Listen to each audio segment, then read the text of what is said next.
वालेकुम स्टूडेंट्स। आज के इस लेक्चर में हम एक्सरसाइज 1.2 के क्वेश्चन नंबर 4, 5 और 6 को अटेम्प्ट करेंगे। क्वेश्चन नंबर 4 है find negative of matrices A B C D and ई।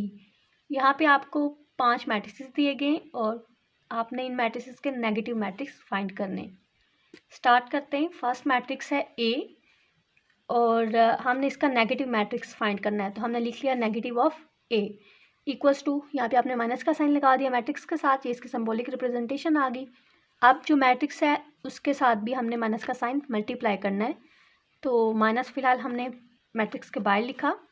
अब अगर हमें कंसिडर करें ये -1 है, हम इसको मल्टीप्लाई करेंगे तमाम एंट्रीज के साथ, तो जब ये 1 के साथ मल्टीप्लाई होगा तो ये -1 हो जाएगा, 0 के साथ मल्टीप्लाई होगा तो 0 ही रहेगा।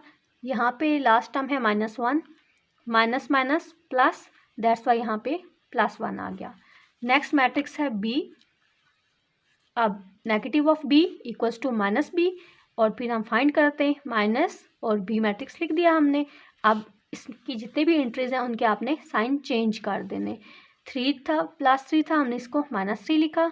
ये -1 था, इसकी जगह पे हमने +1 लिखा। -2 2 की जगह पे लिख दिया और 1 की जगह पे हमने -1 लिख दिया। सेम नेक्स्ट सी मैट्रिक्स है, उसका नेगेटिव मैट्रिक्स भी हमने फाइंड कर लिया और फिर डी और ई दो मैट्रिक्स हैं, उनको भी हम किसी मेथड के थ्रू अटेम्प्ट कर लेंगे। Next question number 5। Question number 5 है find the transpose of each of the following matrices. अब हम ट्रांसपोज कैसे फाइंड करते हैं और इसकी सिंबॉलिक रिप्रेजेंटेशन क्या है। आपको ए मैट्रिक्स दिया गया है और आपसे उसका ट्रांसपोज फाइंड करने के लिए कहा गया है। तो किसी भी मैट्रिक्स का जब हम ट्रांसपोज लेते हैं तो ट्रांसपोज के लिए हम उस मैट्रिक्स के सिंबल के ऊपर टी डाल देते हैं, स्मॉल टी। ये शो कर रहा है कि ए मैट्रिक्स का ट्रांसपोज। अब ये ए मैट्रिक्स दिया गया, हमने इसका ट्रांसपोज लेना है। पहले हमने सिंबॉलिक रिप्रेजेंटेशन दी। अब ट्रांसपोज होता क्या है, कैसे लेते हैं। आपने क्या करना होता है, कॉलम को रो में चेंज कर देना है, या यूं कहें कि रो को कॉलम में चेंज कर देना है। अब यहाँ पर देखें, इस मैट्रिक्स के अंदर एक ही कॉलम है, कॉलम वाइज ये नंबर लिखे हुए हैं। अब हम क्या करेंगे, इस कॉलम को हम रो बना देंगे। तो रो वाइज हमने एंट्रीज लिख दी, तो ये फिर इस मैट्रिक्स का ट्रांसपोज कहलाएगा।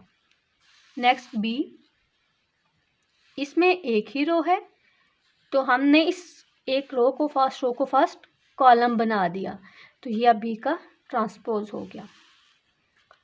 सी, आप देखें सी के अंदर अगर हम कहें कि इसकी ये फर्स्ट रो है, तो फर्स्ट रो को हमने फर्स्ट कॉलम में लिख दिया और फिर सेकंड रो को हमने सेकंड कॉलम बना दिया। इसी तरह हमने थर्ड रो को थर्ड कॉलम बना दिया। तो जो हमें ये नया मैट्रिक्स ऑब्टेन होगा, ये क्या कहलाएगा, सी का ट्रांसपोज। नेक्स्ट हमारे पास डी मैट्रिक्स है 2 3 0 5। अब हमने इसका ट्रांसपोज लेना है, तो फर्स्ट रो को हमने अलोंग द कॉलम लिख दिया 2 3 और सेकंड रो को अलोंग द सेकंड कॉलम लिख दिया, तो ये हमारे पास डी का ट्रांसपोज हासिल हो गया। इसी तरह इसमें नेक्स्ट 2 पार्ट मज़ीद हैं इसके। ई मैट्रिक्स, इसमें भी आप लिखें फर्स्ट रो है, इसको आप फर्स्ट कॉलम बना दें, 2 3 कॉलम वाइज लिख दिया, और ये -4 5 सेकंड रो है, इसको आप सेकंड कॉलम बना दें। ई का ट्रांसपोज मिल गया। फिर एफ मैट्रिक्स गिवन है, एफ का ट्रांसपोज हमने सेम इसी तरह लिख लिया। नेक्स्ट क्वेश्चन नंबर 6 है, हमने ट्रांसपोज लेना सीखा है, तो उसी की एक प्रॉपर्टी है कि जब आप किसी मैट्रिक्स का ट्रांसपोज लेते हैं तो लाइक रोज कॉलम में चेंज हो गई, फिर आप उसका जब अगेन ट्रांसपोज लेते हैं तो वो कॉलम रोज में चेंज हो गए, इट मीन्स आपको वापस ओरिजिनल मैट्रिक्स मिल जाता है।